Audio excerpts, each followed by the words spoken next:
Bonjour mes lumières, comment vous allez? J'espère que vous allez bien. Bienvenue à votre émission préférée, c'est l'instant by Sifatou, l'auteur du livre Héritage, conférencière internationale et coach en développement personnel. Pour toutes les personnes qui souhaitent se procurer le livre Héritage, vous le retrouverez dans la description de cette vidéo. Alors, bonne nouvelle, il est enfin sur Amazon. Enfin, il est sur Amazon. Donc vraiment, il est à un prix super abordable. Donc n'hésitez pas. Pour toutes les personnes qui souhaitent un accompagnement ou une heure de coaching avec moi, vous pouvez me contacter à l'adresse baisifatou@gmail.com. baisifatou@gmail.com. Il est temps de s'enrichir, il est temps de grandir, il est temps d'entrer dans la lumière. Donc, n'hésitez surtout pas à me contacter. Ça tombe bien aujourd'hui que je parle de coaching parce que là, ce sera une vidéo très, très, très méthodique avec beaucoup, beaucoup d'enrichissement. Pourquoi? Parce qu'on va parler du partenaire de vie. Donc, le thème est quelle est la place d'un partenaire de vie? Quelle est la place d'un partenaire de vie? Donc, encore une fois, mes lumières, prenez un stylo et une feuille. Pourquoi je dis ça? Parce que là, on parle de votre vie. On parle tout le temps de votre vie.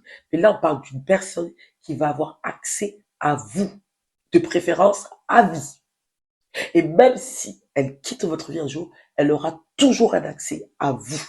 Pourquoi? Parce qu'elle aura partagé votre vie pendant une certaine période de votre vie. Donc, surtout, un stylo et une feuille, et on note les informations. J'espère que vous avez votre cahier. 2024, je vous ai dit, ça commence fort. Alors, comme je le disais, ça va être une vidéo avec beaucoup d'enrichissement, donc beaucoup de définitions. Ok? Commençons par la définition de intime. Ne vous inquiétez pas, je vais vous accompagner et vous allez comprendre pourquoi il y a plein de définitions aujourd'hui. Parce qu'il faut être conscient dans quoi on rentre pour qu'on puisse choisir le bon partenaire de vie. Il faut être conscient de ce qu'il représente dans sa vie. Alors, définition d'intime. Alors, intime, c'est tout ce qui correspond à votre réalité la plus profonde. À votre réalité la plus profonde. Ok? C'est l'essence même de vous. C'est ce qui vous représente vous. C'est ça le mot intime. Définition de l'intimité.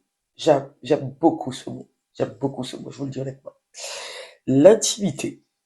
Faut savoir d'abord que l'intimité commence par soi. Je le répète. L'intimité commence par soi. Vous devez avoir une relation avec vous-même. Vous êtes votre meilleur ami. Vous êtes la personne la plus chère pour vous-même. Pourquoi? Parce qu'on est seul, on va mourir seul.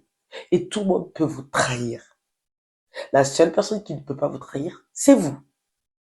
Mais si vous êtes consciente qu'il y a un être à l'intérieur de vous, vous êtes la forme matérielle. Là, c'est la personne matérielle que vous voyez. Ben là, ce que vous voyez là, à l'intérieur, il y a une personne qui s'appelle le nefs. Le nefs, c'est l'esprit. Voilà. On reprend toujours la base. Votre esprit et vous, donc vous entretenez de relations avec vous-même. OK? Donc, l'intimité commence par soi. Deuxième information, alors l'intimité avec les autres consiste à se relier émotionnellement avec les autres. C'est-à-dire que cette personne-là a accès à votre vulnérabilité. Elle a accès à vous. Comme je l'ai dit, intime veut dire profondeur. Donc, c'est-à-dire elle est liée à votre être intérieur. OK? Donc, c'est ça que vous devez comprendre. Donc, que ce soit vos faiblesses, que ce soit vos faiblesses, vos qualités, vos forces, votre amour propre, votre amour pour vos proches. En fait, la personne, quand vous êtes intime avec une personne, et vous avez une intimité avec cette personne, vous lui donnez l'accès à tout ce qui vous représente à vous. Alors, c'est important de le notifier sur intimité, c'est tout ce qui est lié au cœur et pas à la tête. L'intimité, c'est tout ce qui est lié au cœur, c'est tout ce qui est sentimental, ok? Voilà, c'est important. Continuons le sujet. Alors, pourquoi j'ai mis dans mon titre de vidéo partenaire au lieu de conjoint? Je vais vous expliquer parce que c'est important. Il faut que vous compreniez que votre mari ne doit pas être juste votre mari. Il doit être votre partenaire de vie. Mais je vais vous expliquer. Pourquoi je n'ai pas mis le mot conjoint? Car le mot conjoint est issu du mot couple. Et la définition du mot couple, c'est être uni par amour ou par le mariage. Vous savez qu'on peut être marié avec des personnes sans être amoureux. Oui, je vous l'ai dit, le mariage est un contrat. Peu importe les, les articles, les lois de ce contrat, les engagements de ce contrat, mais ça reste un contrat. Et l'amour, c'est pareil. Un couple, c'est ça. C'est tout ce qui est lié à vos sentiments. D'accord?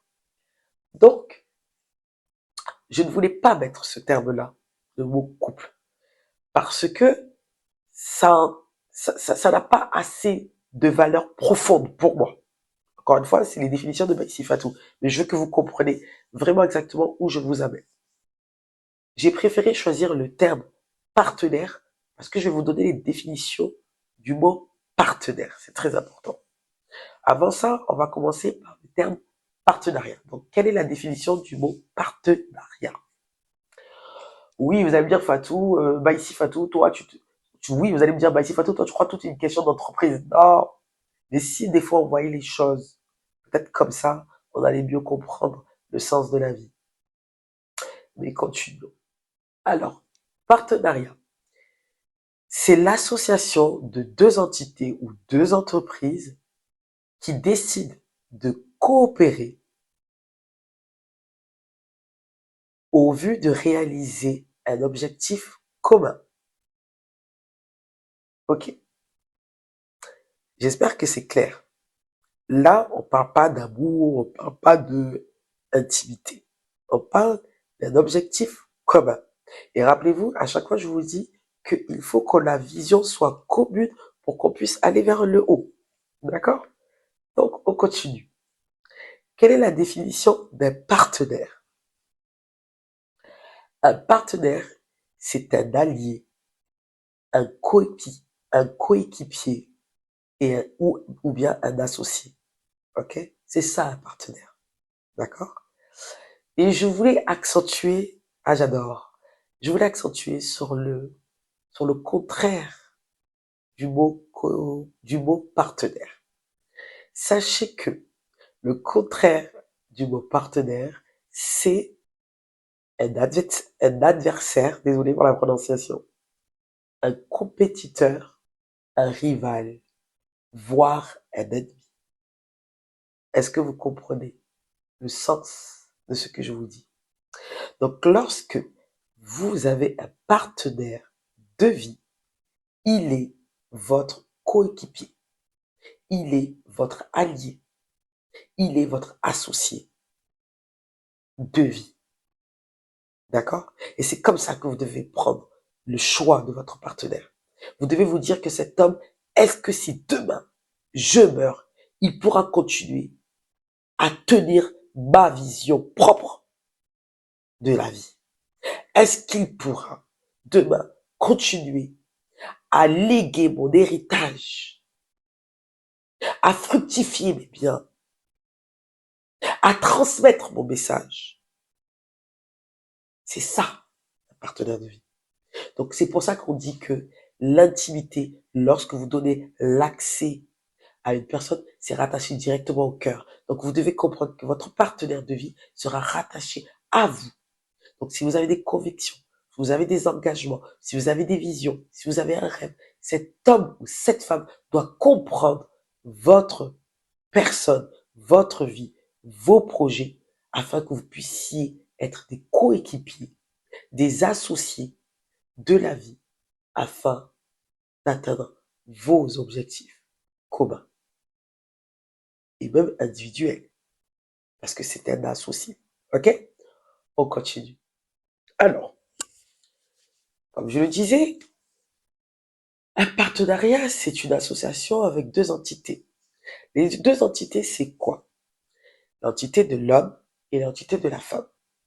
Il faut que vous compreniez que les filles, les lumières, l'homme représente l'autorité. Je vais vous dire en 2, 3 secondes qu'est-ce que c'est l'autorité, mais vous savez bien que l'autorité, c'est tout ce qui est lié à la hiérarchie. C'est tout ce qui met un cadre. C'est tout ce qui est responsable. C'est tout ce qui est loi. C'est le chemin à prendre. C'est comme ça. Qu'il soit bon, il soit pas bon, mais c'est comme ça. On est soumis, on va dire, si vous voulez. Et vous devez savoir que la femme, elle, représente la puissance. La puissance, prenez la puissance, si vous voulez, comme l'argent. Je vous l'ai dit il y a quelques semaines, l'argent doit avoir une direction. Alors, vous savez, dans l'islam, on dit que la femme est sortie de la côte de l'homme. La femme, donc, est penchée. Si vous la regardez, une côte est comme ça. Elle n'est pas droite. Si vous cherchez à la mettre droite, vous allez la casser. Si vous cherchez à la tordre, vous allez la casser aussi. Donc, laissez-la tordue. C'est comme ça qu'elle est. Donc, lorsqu'on vous dit qu'une femme représente la puissance, ça veut dire que c'est un pouvoir. Mais c'est un pouvoir tout seul qui ne peut pas être guidé. Parce que si elle est trop bonne, tant mieux. Mais si elle n'est pas bonne aussi, si c'est bon, mais pour l'environnement, c'est génial. Mais si aussi c'est mauvais, c'est chaud. D'accord? C'est comme l'argent, comme je le disais. L'argent, s'il n'a pas de direction, il s'éparpille. Il perd même sa valeur. Que s'il a une direction, il a des objectifs, l'argent est un pouvoir qui va vous permettre d'accomplir vos missions, vos objectifs, vos rêves. C'est pareil la femme. La femme est une force. La femme est une puissance. Ok? Mais la femme a besoin d'un cadre. La femme a besoin d'une protection. La femme a besoin d'une autorité. Alors, lorsqu'on associe la puissance avec l'autorité, ça devient le pouvoir. C'est pour ça qu'on dit, les Lumières, que seul, c'est bien, mais à deux, c'est mieux. Donc vous devez comprendre que votre partenaire de vie, qu'il soit un homme ou une femme, parce que là je parle vraiment aux deux, lorsque vous associez, vous devez avoir cette mission commune qui vous parle à chacun. Parce que l'un ne va pas sans l'autre. C'est-à-dire que si vous voulez que vos familles représentent une force, un empire, un héritage demain puissant, une transmission de belles valeurs, va falloir que ces deux-là se combinent et comprennent qu'à deux, ils sont des associés de vie. Les Lumières, prenez le temps de choisir le bon partenaire de vie. Lorsque vous choisissez le bon partenaire de vie, vous ne souffrez pas. Lorsque vous choisissez la personne qui vous convient, vous ne souffrez pas. Il est important que je dise cette information. Je vous ai dit que l'homme représente l'autorité. L'homme, lorsqu'il représente l'autorité, son choix de partenaire doit être du cœur. Parce que l'homme est rationnel. De façon générale, les énergies masculines, en général, c'est tout ce qui représente la force, l'action, la productivité, on l'a tout dit. Il n'est pas dans le sentiment à la base. Donc l'homme, il doit faire un choix du cœur. Qu'elle est moche, qu'elle est bête, qu'elle est con. S'il aime, ça passe. Il saura gérer cette puissance. Il saura mettre un cadre. C'est un bon mari, hein, encore une fois. S'il est conscient même qu'il a cette responsabilité-là, s'il est conscient qu'il a ce pouvoir-là. Et la femme, son choix doit être les deux. Elle, avec la tête. Sinon, c'est une catastrophe. On vous l'a dit, la femme, dans l'islam ou dans toutes les religions, hein, la femme, c'est une cote. Excusez-moi pour l'interprétation, mais c'est une cote. C'est-à-dire, elle est penchée. C'est-à-dire que c'est quelqu'un qui, naturellement, réfléchit beaucoup plus avec les émotions. Parce que les énergies féminines, c'est tout ce qui est lié à l'intérieur, tout ce qui est lié à l'intuition, à la créativité, à l'imagination. C'est tout ce qui est, c'est un être qui est dans le recevoir, qui est spirituel, en réalité. La femme, c'est pour ça que la femme, lorsqu'elle entreprend des choses, ça va fort, ça va vite, ça prend bien, parce qu'elle ressent. Elle est très liée à la spiritualité. Donc, si la femme n'a pas une bonne autorité, n'est pas dans un bon encadrement, n'est pas dans une bonne ambiance, cette puissance se perd. Et si elle est dans un bon environnement, avec un bon cadre, une bonne protection, une bonne autorité, c'est une, c'est une richesse. Donc les deux vont ensemble. Donc je disais que la femme ne doit pas choisir un homme avec la tête. Non, elle est obligée de choisir avec le cœur et la tête. Parce que si la femme reste par la tête, c'est un dégât pour toute une société.